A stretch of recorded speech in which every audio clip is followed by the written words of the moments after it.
I just want to introduce you to our community, tell people a little bit about you, that you're a strategy advisor for Voldis Investment Management, and they're out of Singapore. Is that where you trade from? Do you trade from Singapore? Yeah, I'm based in Singapore. I'm in the Cayman Islands at the moment, but I live Oh, in Singapore. okay. Okay, Cayman Islands, and I read also you're a co-founder of Real Vision Television, so that's Raul Paul you're partners with on that project, correct? Yeah, yeah. Well, I started No, that no wonder you're in the about. Caymans. Are you looking Yeah, to? that's right. Do you have a niche for me to join you in paradise? Well, let's find out. I mean, it's not paradise All today. right. It's pouring with rain. All right, Grant. So appreciate you being here with us, and you made this comment that you hate to admit it, but you've been in this business for over 3 decades. So nice to shake hands with a dinosaur. Yeah, I've right. often told people that uh, I used to update my charts by hand when I first started as a runner on the CME floor. They were trading currency on chalkboards. So you and I still standing after all these decades. Very interesting Yeah, environment. Very interesting environment. Of course, the worst start in stock market history, follow through in February. Market seems to be a lot of bearishness, as bearish and as much damage as I've seen in the stock market. For example, earnings reports taking things like LinkedIn down 50% overnight, all the momentum stocks cratering here. I would have thought the averages would have been much weaker with what's been happening internally for the market for over a year, because the breadth has been deteriorating for quite some time. I'm curious, do you have the same view as Raul, or do you guys at times have differing views? Because I know he's a dollar bull, and he's also an equity bear, and the problem being deflationary pressures. Where are you at as we come into the second day of Janet Yellen saying, maybe we will or maybe we won't? I'm not sure. It depends on the data. Where's your head at in the markets? well, look, I mean, I, for the longest time, I've been saying that nothing matters to anybody until it matters to everybody, and I think we're starting to see that happen now. The signs have been there. What we're seeing now, when you see LinkedIn fall on those results, it's not that the results have suddenly got really, really bad, because the corporates haven't been great all along, but it's suddenly, for whatever reason, it just matters to people now, and they look beneath the headline numbers, and they react accordingly. And so I think once you get in that spiral, that if the mindset is to ignore the bad stuff, focus on the good stuff, and take things higher, that's fine. It works for a while. If the mindset switches to being more reality based, and you start to actually look beneath the headline numbers, then you're gonna see what's happening here. And I think the key to the whole thing is the market's faith in the ability of central banks. And it was very interesting when Kuroda announced negative rates in Japan on the 28th of Right. January, I think it was. Um, I said at the time that the important thing to notice was the Nikkei's reaction. Immediately, he said that it went down 900 points in a matter of minutes. And then the articles came out, and the spin came out, and the Q&A, and they kind of talked about how this was a great thing and how it was going to really juice things and finally be the kick in the tail that Abenomics needed to be a success. But the market wanted to go down, and that's where it went. And so we saw the spin kind of wear off, and guess what? Markets are going down, the yen's getting stronger, and it just, I think, shows people that central bankers, in this case in the form of Haruhiko Kuroda, are not the omnipotent gods that everyone perhaps felt they might be. And of course, if you consider the fact that they could be prone to human fallibility, then this whole thing's a house of cards, because it's been predicated on things like Mario Draghi saying, I'll do whatever it takes. And he hasn't done anything, but he said he'll do something. And if you start to doubt that he can do whatever it takes, then you start to get to the point where we're seeing now where reality reasserts itself. And the reality is not good. I mean, the reality is not good. Things are overvalued. The economies are slowing down. We're seeing consumers reining their spending in, going to cash. It's a pretty bleak picture, I've got to say. Yes, it's amazing how you get to a tipping point where it doesn't matter, and the central banks were omnipotent, and now the emperor has no clothes in such a short time frame. A lot of people said that after Janet Yellen hiked that she was going to have to pull a Trichet and move back towards zero. And in the upcoming stress tests for the U.S. banks, they want them to include negative interest rates. Do you think that there's a possibility the U.S. moves towards negative interest rates? And what type of equity decline would take that, make that a reality in the markets? Wouldn't you have to see 30, 40, 50% declines for the Fed to have egg on its face and reverse course? Well, look, I mean, it's what's interesting to me is the speed with which this stuff is starting to happen now. And so I think 6 months ago, if you'd sat down in calmer times and tried to plot the course that the Fed would have to take to move from, you know, a tightening cycle, no matter how small, no matter how gradual, to negative rates, it would have, you know, the train would have stopped at small rate cuts. It would have stopped at QE before it reached the terminus at negative interest rates. And now you kind of look at what's happening in Japan. You look at Sweden today going out to, you know, minus 4.5% with their rates. You look at Switzerland and you look at the commentary which says everywhere you read it, you know, central banks are looking at this because it worked in Sweden. And the difference between it worked in Sweden and it has worked so far in Sweden is enormous. And people seem to get this idea that because something hasn't happened, it won't happen, which is a really dangerous thing. So I think the path the Federal Reserve is on, of course, is going to be negative interest rates, because that's where all these other guys are going. They all follow each other's lead, and it becomes a race. But what happens between now and potentially them getting there is anybody's guess. I mean, they could reverse first for sure. They could go back to zero, but you know, they could make changes to the IOER. They could come up with QE4. They could have people's QE. There are all kinds of things they could do. And then, of course, there's this idea that they still seem to think has some validity, which is this shock and awe tactic, i.e., if we skip QE and go straight to negative rates, maybe that'll shock the markets into doing. You know what? It won't. Markets are the collective expression of human psychology and human action. You can't shock everybody. There are going to be plenty of clear-eyed actors who see this coming and act accordingly. So I think the Fed is on that path simply because they will have to go along with everybody else. The question is, when they reverse course, which there's no doubt in my mind that they will have to do, how do they manage that? How do they manage the admission, basically, that this group of academics who are in charge of the world economy today got it wrong? Because managing that fallout is the key to how badly the wheels come off. Well, speaking of shock, I would say the advance in gold has shocked many people. They had written it off as an archaic relic at 1040, 1050. I remember being on with Raul and said that I liked it because the shares were not making new lows while the bullion was, and my schooling was always that the shares turned before the underlying commodity. And here we are, our shares have had tremendous advances. Newmont Mining, even the juniors, has your view. What is your view on gold? Is this a rally within the context of a secular bear market? And if so, how much more upside do you think it could have? Or are we done? Well, I've been a gold bull for a number of years, and I've been wrong. The last 4 years I've been wrong to be bullish, but I haven't. It's never been a trade for me. It's never been something I was looking to buy at 1,300 because I wanted to flip it at 1,400. You know, it's a portfolio allocation. It's protection. It's insurance. It's all those things that we talk about. It's insurance you don't want to have to collect on. Yeah, look, and absolutely right. But you know, for me, having that position in gold and just tweaking the size of it from time to time makes sense.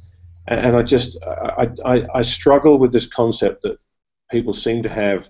You know, I've talked to people for 25 minutes, half an hour about gold, and the first question is always the same: how high is the price going to go? And that, to me, is not necessarily the prime question here. I mean, if you own gold and you see what's happening here, you see asset prices getting smashed elsewhere, it's not about the price of gold. It's what can I swap that gold for at the point in the cycle where I believe that there are things I want to hold more than I want to hold gold. And you know, the price of gold could stay at 1,200, and if the price of everything else halves, that gold buys a lot more for your money. So you know, the fixation on the price and the fixation with treating it like another tradable instrument is not something that I get swept up in. To me, it's something that I think owning makes all the sense in the world. And there will come a time when I don't want to own gold anymore. At that time, whatever the price of gold is, I think I'll be able to swap it for assets that I think will appreciate more in the longer term. With regards to the question of where we are now, you know, I think the bottom is in. I've thought that several times in the last few years. From the technical perspective, it looks good. I'd like to see maybe another failed fall. I'd like to see a lower low get put in, and then I would feel you'd like to see one more low? Sorry, higher low. I beg your pardon. I'd like to see it correct again, but fail to break the previous low. Okay, and turn around. It's a higher low, like around 1100, 1080. Yeah, I misspoke, but yeah, I'd like to see a higher low get put in, and then I'd be really confident. But I think, look, if we're not at the bottom, I don't think it makes sense for anybody to establish a full position at any one price. So I think if you are looking to be in gold, buying some in and around here to start off or to add to your position is certainly not a dumb thing to do. Okay. Why don't we move to the dollar? The dollar really, compared to the move in gold, has been pretty muted.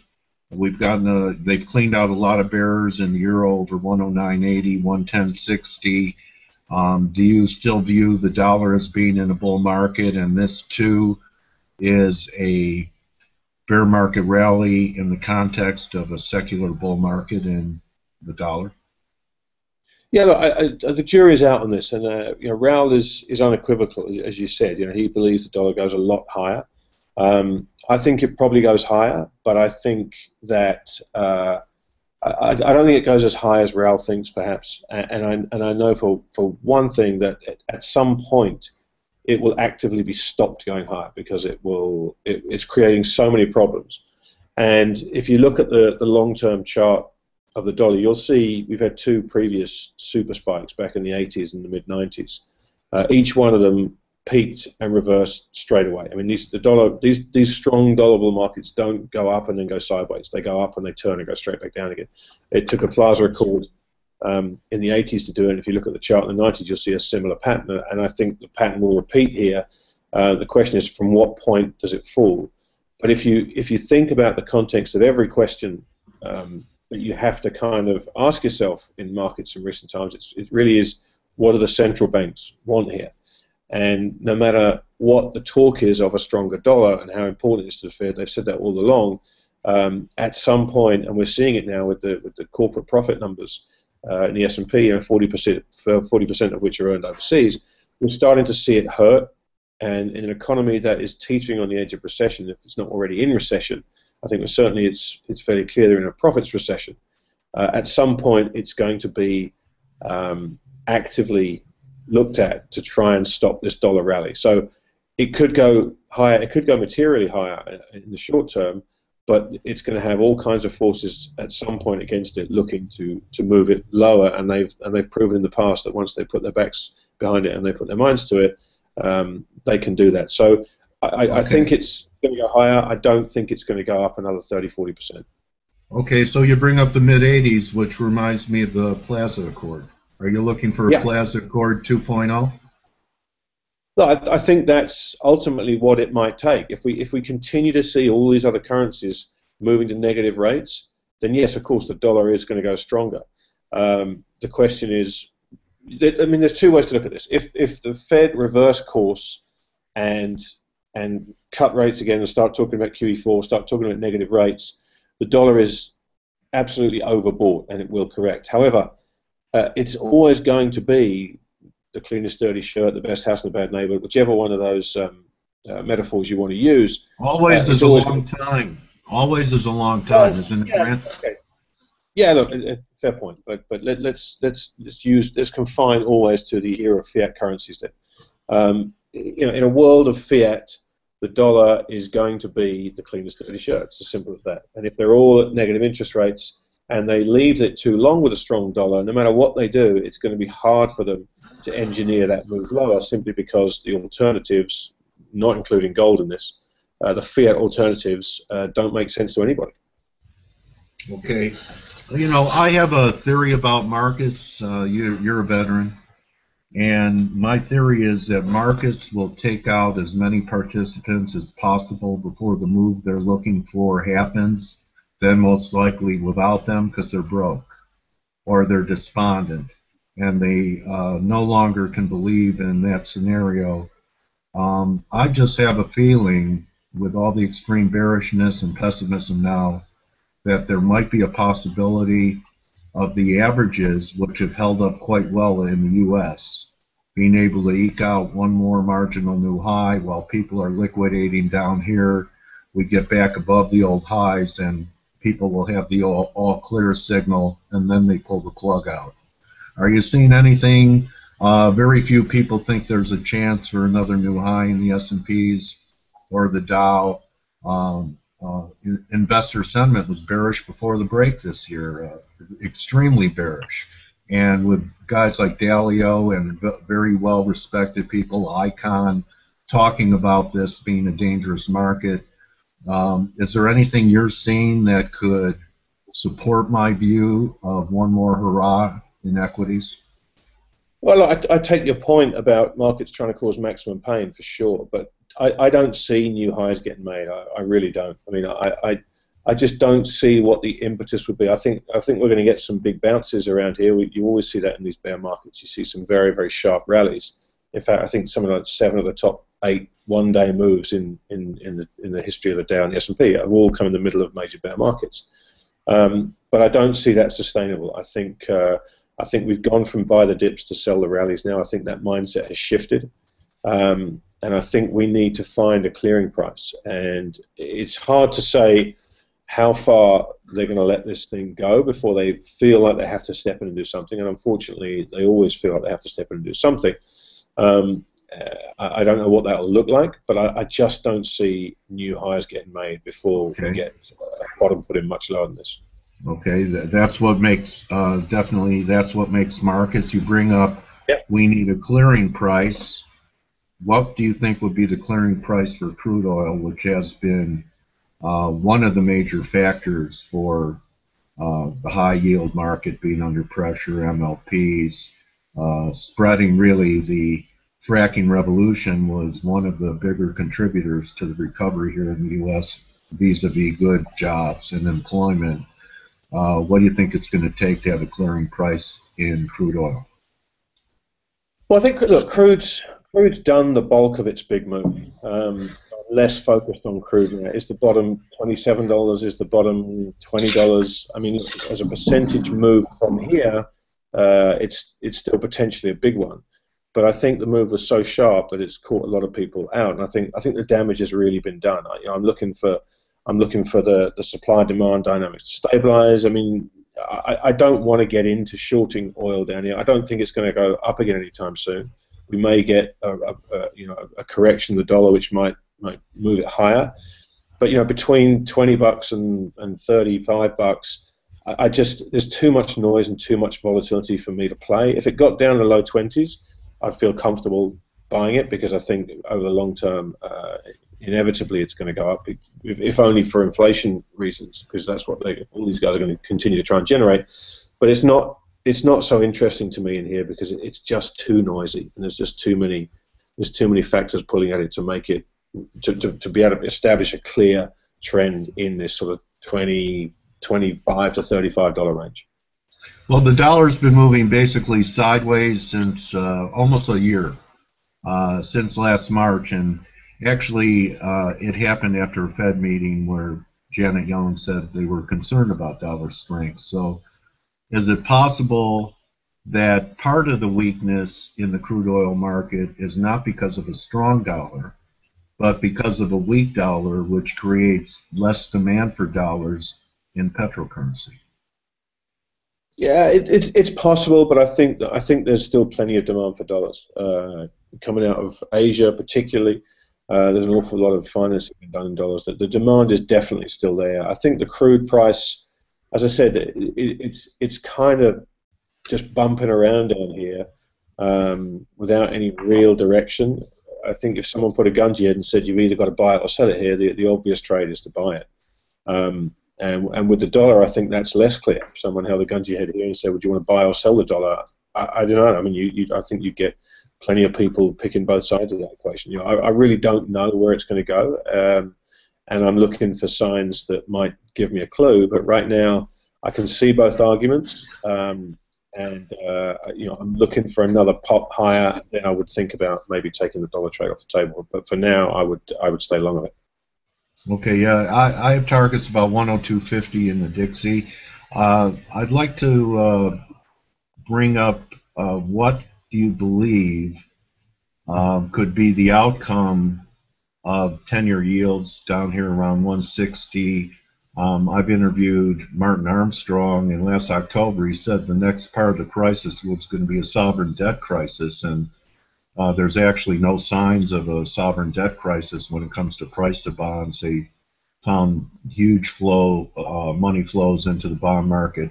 I'd have a hard time buying it. Do you think that there's a possibility that we're building? A lot of people declared the 30-year bull market in bonds dead. We still haven't made new highs in bonds or made new low yields like we did a year or so ago. Do you think that the bonds are a dangerous place for people to be that are hiding out and looking for safety? Well, look, it depends. That's a big universe. I think that the U.S. Treasury market is arguably the safest place to be for now.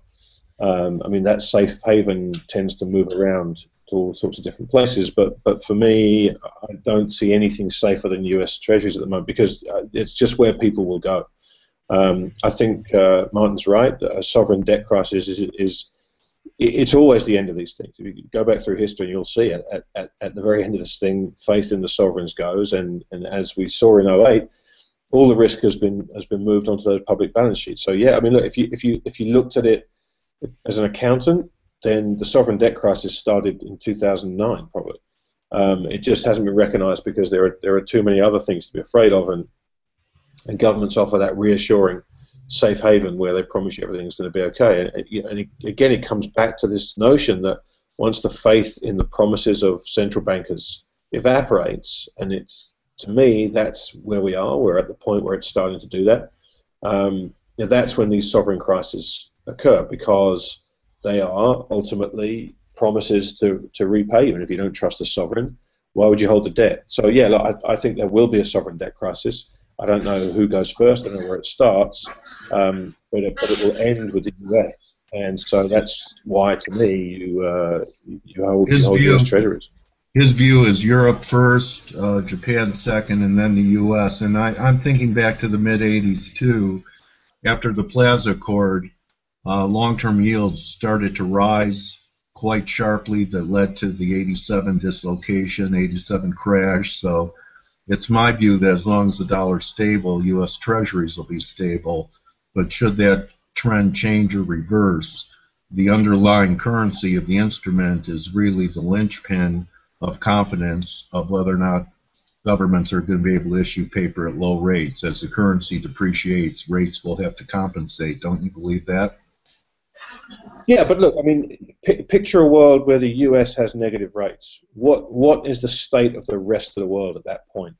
You know, if the Fed were to move to negative rates, I mean, where would Europe be? -2, -3? Where would Japan be? Where would all these countries be? They'd have to be in complete disarray before the U.S. got to that point. Now, I'm not saying that's not where they're headed. They're certainly on that path. But you will have that moment where the only thing left, to me, the last man standing will be gold. And I think, but before you get to that point where people will want to own gold at any price, simply because it's the only asset you can own that has zero counterparty risk, essentially. Before you get to that, there are a series of, call them stops if you like, that need to be taken out, and the dollar will be one of those, and U.S. Treasuries will be one of those, and it's when faith in those starts going, that you're really going to see the rush into gold. And I don't know when that comes, and I don't know if they pull some miracle solve out of places that we can't even imagine yet. I really don't know, but the path to me is fairly clear. As always, with any time you're trying to figure out what's going to happen in financial markets, it's the when that's the problem. It's not always the what or the how. So you're involved in running this hedge fund with Raul. Do you guys in your hedge fund take advantage of bear markets and short things?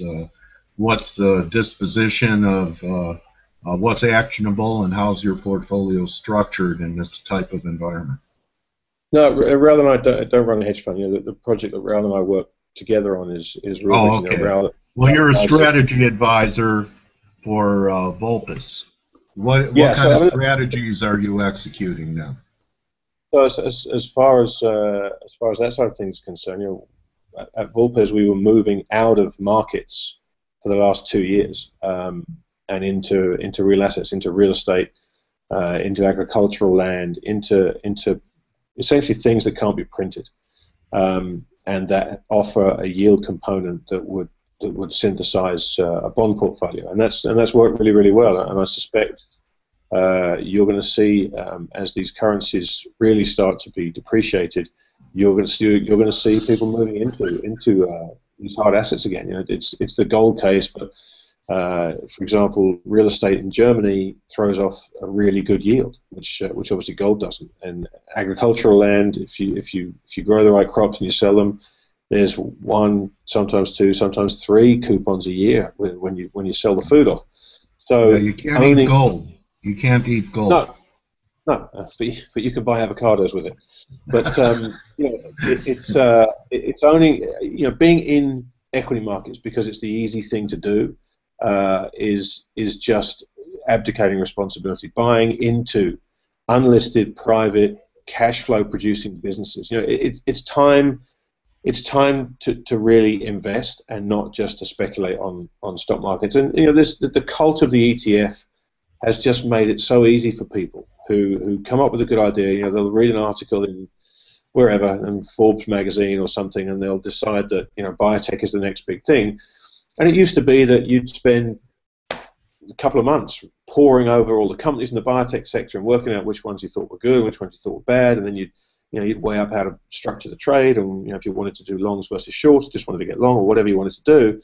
Now you read the article in Forbes, you go and buy the ETF, and it's just made people intellectually lazy, and it's made investing more like a video game than actually doing the solid groundwork. And so, to actually get back to that, to go in and look at companies and invest in businesses that will throw off cash in the real economy is hard work, and it's tough to do, and it requires capital, but it's a very sensible way to invest. And of course, the genesis for us deciding to do that was coming in on a Monday morning and finding out that a junior central banker somewhere had said something at lunch on Friday, and your portfolio was down 4%. I mean, it's ridiculous. That's no way to try and invest for the long term. And so do you believe? I can understand the farmland because the yield and food shortages in the world and commodity prices. Grant, I remember when corn was $2 a bushel, and beans were $5, and wheat was $3, and they're all doubled those prices, and well off their highs, their bubble highs. Beans in the teens was a war cry of us Chicago traders a long time ago. But what about residential real estate?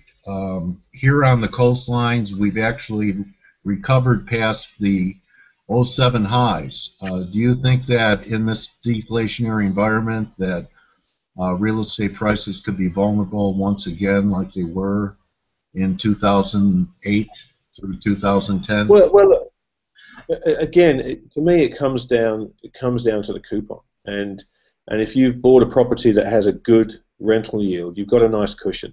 But obviously, in the last couple of years, you've seen that get stretched. At Volpes, we went to Germany to look for real estate because A, nobody was looking there, and B, it's a country that hasn't had a real estate bubble. I mean, the Germans are, as a culture, are renters. It's not a home ownership culture, and so you didn't see this wild price appreciation as this whole thing has played out, and yields have gone negative, and people have been forced into really thinking about what to do. It's become obvious to Germans that owning property and actually renting it out is a smart place to put your money. So you're starting to see that capital appreciation, but that's just a bonus. If you can buy real estate, residential real estate that you can rent out and get a good yield, 8, 9, 10% in many cases, it's a decent investment because you've got that cushion. What you need to be careful of are the trophy properties and the stuff that's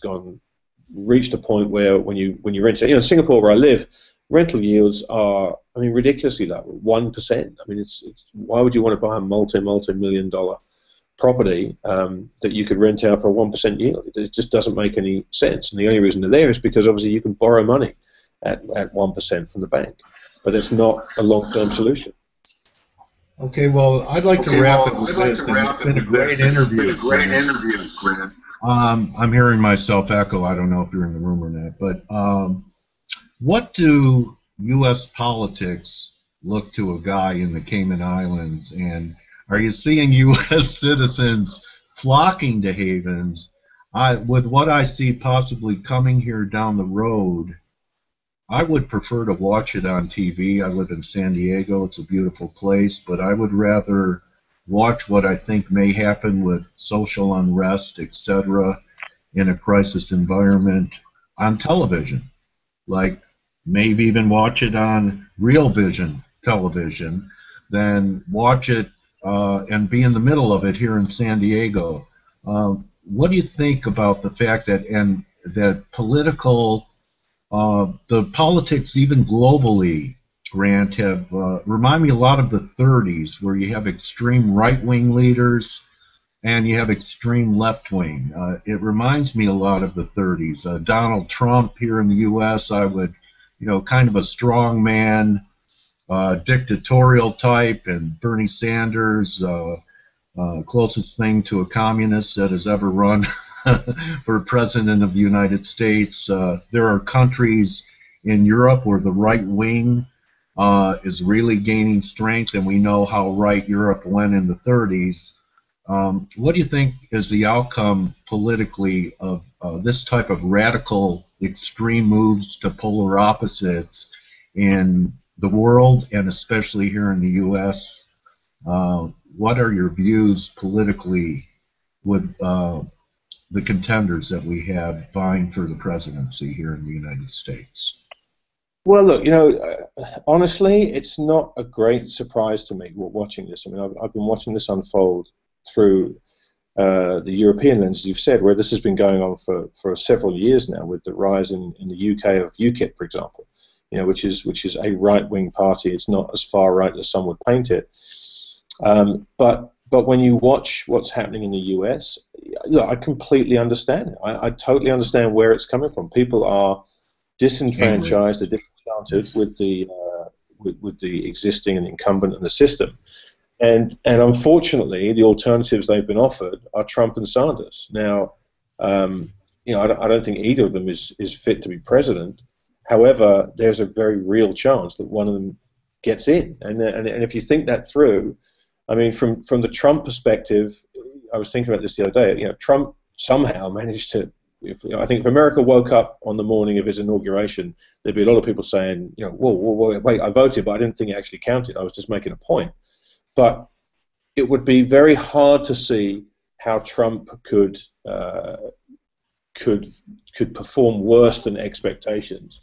I think there's no doubt in my mind that he'd be a one-term president, and it might, unfortunately, be the kick in the pants that the US needs. But something like that to happen, and people wake up and go, geez, we've got to fix this because this cannot be allowed to happen again. Now, the damage he could do in those intervening 4 years, who knows? But essentially, if you look at Obama's performance, the president's hands are tied. So Trump is going to struggle to do the kind of damage that people. He could do a lot of damage with that mouth of his. But from a policy perspective and actually get anything done, he's going to struggle to actually do any lasting damage, I suspect. He could surprise me. The Sanders side of things, for a country that's just gone through $19 trillion in debt, having an avowed socialist at the helm is arguably potentially more damaging to the United States than having a blowhard at the helm. And I do worry, should Sanders get in, what that might do to the things we've been speaking about: the credibility of the dollar, the stability of the U.S. financial system, and of course the deficit. So that neither of them are good choices. I'm fortunate; I don't have to vote. I'm English, but Yes. As somebody famous once said, don't vote, the government always gets in, and this is going to happen again this time. And I really, look, I still think there's a lot more to come with Mike Bloomberg, who must be sitting at home just relishing every minute of this, because he becomes more and more credible candidate. And I think the later and later he leaves this, the better shot he's got, because people, as you approach tipping points, as you get nearer and nearer the election, people are going to get more and more frightened about the idea of either Sanders or Trump being a president. So I'm sure Bloomberg is going to be the ultimate winner of this little. He does have one fascist. Bloomberg does have one fascist decree, though. Do you know what it is, Grant? What's that? Besides not being able to drink 64-ounce sodas, well, yeah. Every household will have to have a Bloomberg terminal. Well, hey, listen, if nothing else, it'll make everybody a lot more informed about financial markets.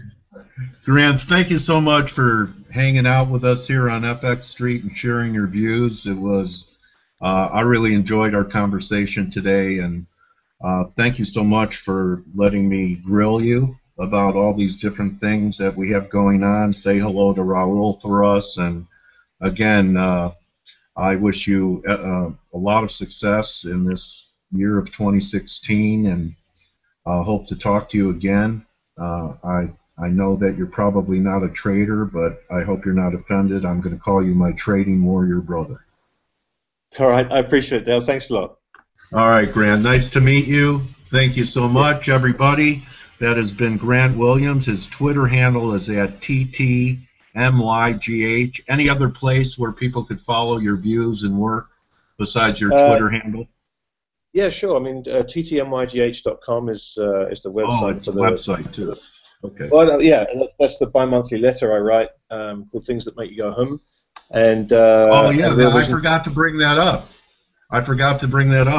You're the author of Things That Make You Go You must be humming a lot, and I know that I'm every day I turn on my platform. So that's turned into quite a popular periodical. How often is that published?